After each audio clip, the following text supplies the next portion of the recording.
سے تم گناہ کر کے بزدل ہوئے، چھوڑ دو رات میں گندی فلمیں دیکھنا، بستر پہ پاپ کی فلم دیکھنے کی بجائے مصلی پہ رو کے دیکھ، جیسے اصحاب کہف کے پیچھے کتا تم ہلا کے چلا تھا، اب بھی کتے تیرے پیچھے تم ہلاتے ہوئے رہے۔ نعرہ تکبیر، نعرہ رسالت، نعرہ حیدری، مسلک اعلیٰ حضرت۔ مراد آباد والوں، ہندوستان میں رہنے والے کتے بہادر نہیں ہوئے، تم بزدل ہو گئے، بزدلی سے نکلو، کتا پھر کتا ہے۔ میں کسی کو نہیں کہہ رہا ہوں، میں تو کتوں پہ بات کر رہا ہوں۔ امید ہے کہ مراد آباد کے کتے اگر پاس میں بیٹھ کے سن رہے ہیں تو ان کو برا نہیں لگنا چاہیے۔ رامپور کے کتے اگر یہاں کہیں سن، ان کو برا نہیں لگنا چاہیے۔ جب وہ چند جوان، توجہ کریں، کتے تم پیچھے کیسے ہلاتے ہیں؟ چند جوان، پاکیزہ جوان، متقی جوان، پرہیزگار جوان جب اپنا ایمان بچانے کے لیے دقیانوس کے خوف سے گھر سے نکلے تو چپکے سے رات کو نکلے تو پیچھے کتا بھی ہو گیا۔ ان جوانوں کو خوف ہوا، کتوں کا کام بھونکنا ہے، اگر اس نے بھونک دیا بھونکے گا یہ، پکڑائے گا ہمیں۔ اس جوان نے پتھر اٹھایا، کتے کی طرف مارا، کتے نے پیچھے کے پیر پہ کھڑے ہو کے آگے کے پیروں کو ہاتھ کی شکل دی اور اللہ سے کہا مجھے زبان دے تاکہ تیرے وفاداروں سے میں بات کر سکوں۔ اور پھر کتے کو اللہ نے زبان دی تو کتا بول پڑا، او اللہ والے تجھے خوف ہے کہ میں بھونکوں گا، ہم کتے ہیں مگر پتہ ہے کس پر بھونکنا چاہیے کس پر نہیں۔ نعرہ تکبیر، نعرہ رسالت، نعرہ حیدری، فیضان غوث اعظم، مسلک اعلیٰ حضرت۔ اور یہ بات میں کسی کو طنز نہیں کر رہا ہوں، ہمارے قرآن میں لکھا ہے۔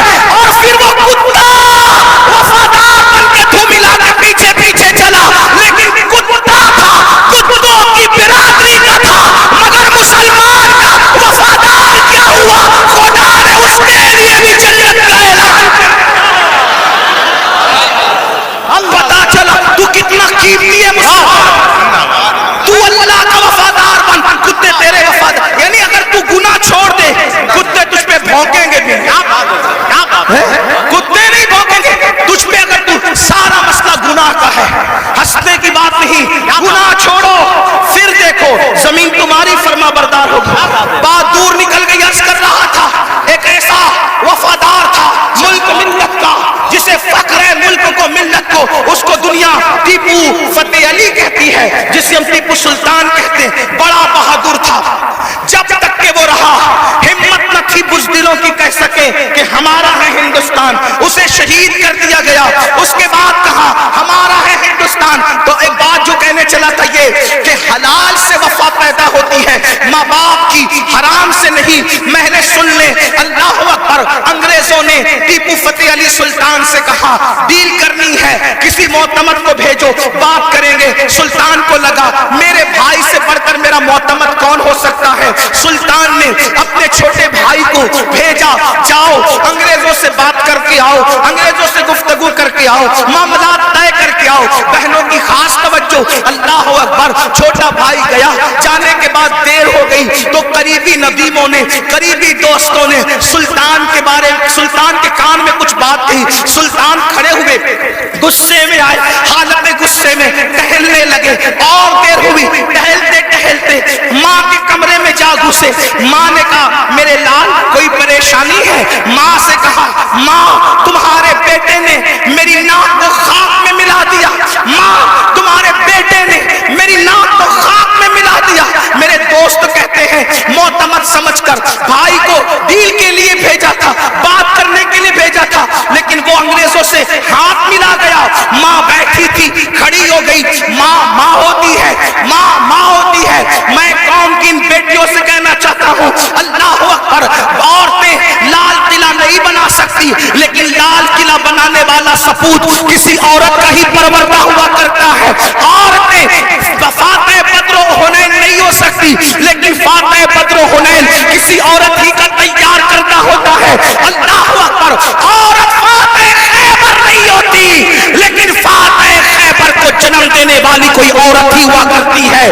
تو عورت نے بڑے بڑے انقلابیوں کو پیدا کیا. اگر عورت سچی ہے, دیندار ہے, عاشق رسول ہے, اللہ رسول کی وفادار ہے, اللہ اکبر, ماں ہوتی ہے. سلطان ٹیپو فتح علی کے جملے لشکر کی طرح ماں کے دل میں چپ گئے. ماں اٹھ کے کھڑی ہوئی, کہا سلطان تیرے منہ میں زبان روک اور گستاخی کی جرات نہ کرنا. تو نے کہہ کیسے دیا کہ میرا بیٹا ملک و ملت کا غدار ہے. سن لے, نہ تو غدار ہو سکتا ہے نہ وہ غدار ہو سکتا ہے. تاخیر کسی وجہ سے ہو رہی ہوگی, میرے دودھ کی وفا پر سوالیہ نشان کھڑا مت کر. میرا کوئی بیٹا ملک و ملت کا غدار نہیں ہو سکتا. تھوڑی دیر گزری تھی کہ بھائی آیا اور بہت خوشخبری لے کر آیا. سلطان جب سارے معاملات نپٹ گئے تو ماں کے قدم پکڑ کر معافی کے طلبگار ہونے کے بعد کہا, امی میں جیسا مرد متزلزل ہو گیا بہادر, تمہیں اتنا یقین کیسے تھا ماں کہ تیرا بیٹا غدار نہیں ہو سکتا, وفادار ہوگا. تب ماں نے کہا تھا, بیٹا مجھے اپنے آپ پر نہیں رسول اللہ کی نسبت پر یقین ہے.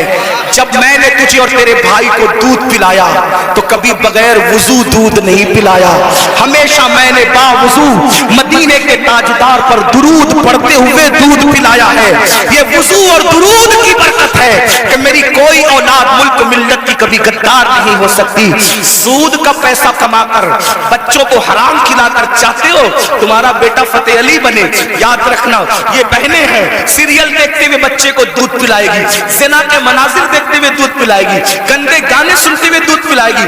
ان کی گود میں صلاح الدین جو بھی پیدا ہوگا ہرگز نہیں. ڈاکو, لٹیرے, بے غیرت, بے حیا, جتنی گندگی کے ٹائٹل ہے تمہاری کوکھ سے جنم لیں گے. کیوں؟ اس لیے کہ تمہاری گود میں مریم کا تقدس نہیں, تمہاری گود میں سیدہ فاطمہ الزہرا کی حیا نہیں, تمہاری گود میں عائشہ صدیقہ کی پاکیزگی نہیں. کتنی گندگی کرو گے؟ کم سے کم مسلمان ہونے کا تو خیال کرو, کم سے کم آخرت کا خیال کر لو. بات سمیٹتے ہوئے عرض کروں, آپ دیکھیں تو صحیح, اندازہ تو کریں. 8 دن سے مسلمانوں کی جو شریف اور دل میں درد رکھنے والا مسلمان ہے, ان کی آنکھوں سے آنسو نہیں خشک ہو رہے ہیں. علماء قنوت نازلہ پڑھنے کی گزارشات کر رہے ہیں. قبل اول بیت المقدس کا کیا حال, فلسطین کی سرزمین پر مسلمانوں کی پوزیشن.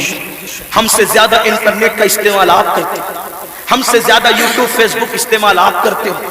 دیکھو ان کے گھروں کا حال, غور کرو, سوچو, توجہ کرو. نہیں دیکھی وہ کلپیں, ایک ماں کے 2 بچے دونوں شہید ہو گئے, اس کی گود اجڑ گئی. میں یہاں جو مائیں اور بہنیں موجود ہیں ان سے کہنا چاہتا ہوں, کسی ماں کی گود کا درد ایک عورت سے زیادہ کون محسوس کر سکتا ہے. لیکن ہم کیا کر رہے ہیں پتہ ہے, ہم اتنا بڑا کارنامہ انجام دے رہے ہیں اس میں, فلسطین کے مسلمانوں کے اس میں, کہ جو ویڈیو اور جو کلپیں اور فوٹوز آ رہے ہیں بس ایک دوسرے کو گروپ میں شیئر کر رہے ہیں, دیکھو یہ ہو رہا ہے, یہ ہو رہا ہے. ان کے لیے کیا گیا, ان کے دکھ میں کہاں شریک ہو تم, بتاؤ. اللہ کے رسول صلی اللہ علیہ وسلم نے فرمایا, مومن ایک جسم کی طرح ہوتا ہے. جسم کے کسی بھی حصے کو تکلیف پہنچے پورا جسم تڑپے گا. آنکھ میں اگر کچرا چلا جائے آنکھ روئے گی, دماغ مشورہ دے گا, ہاتھ حرکت کرے گا, پلان بنے گا, کچرا نکالا جائے گا. کوئی یہ کہے گا کہ نہیں, ہاتھ یہ نہیں کہے گا کہ مجھے تکلیف نہیں ہے میں کچھ نہیں کروں گا. دماغ کہے گا کہ مجھے کوئی پرابلم نہیں ہے میں کچھ نہیں کروں گا, مجھے کیا, میں نہیں. جب تک جسم میں جان ہے کوئی تک گزرو, پیر درد کر رہا ہے, آنکھ رو رہی ہے, دل دھڑک رہا ہے, حالانکہ آنکھ اور پیر میں کتنا فاصلہ ہے, ہاتھ بے چین ہو رہا ہے, دل کی دھڑکنیں تیز ہو رہی ہے. کب تک؟ جب تک جسم میں جان ہے. لیکن جان نکل گئی پھر اس کو مارو کاٹو کچھ بھی کرو, کوئی تکلیف ہوگی, کوئی درد ہوگا, نہیں ہوگا. تو جب تک مسلمانوں میں ایمان ہے کسی بھی مسلمان کو دنیا کے فتنے میں تکلیف پہنچے گی وہ تڑپے گا, وہ بے چین ہوگا, وہ بلبلائے گا, وہ بلکے گا. آپ سے پوچھتا ہوں کیا دکھ میں شریک ہوئے؟ ہاتھ مت اٹھانا, لیکن اپنے آپ میں ڈوب کر سوچو کتنے مسلمان ہیں جنہوں نے فلسطینی مسلمانوں کے لیے اللہ کی بارگاہ میں رو رو کر دعا کی. جو قوم اتنی خود غرض ہو کہ وہ اپنے پڑوس میں رہنے والے بھائی کے دکھ پر نہیں روتا, وہ فلسطینیوں کے دکھ پہ کیا روئے گا؟ ان سے کوئی تمہارا رشتہ نہیں ہے. جن کی گود خالی ہو گئی, جن کے گھر ویران ہو گئے,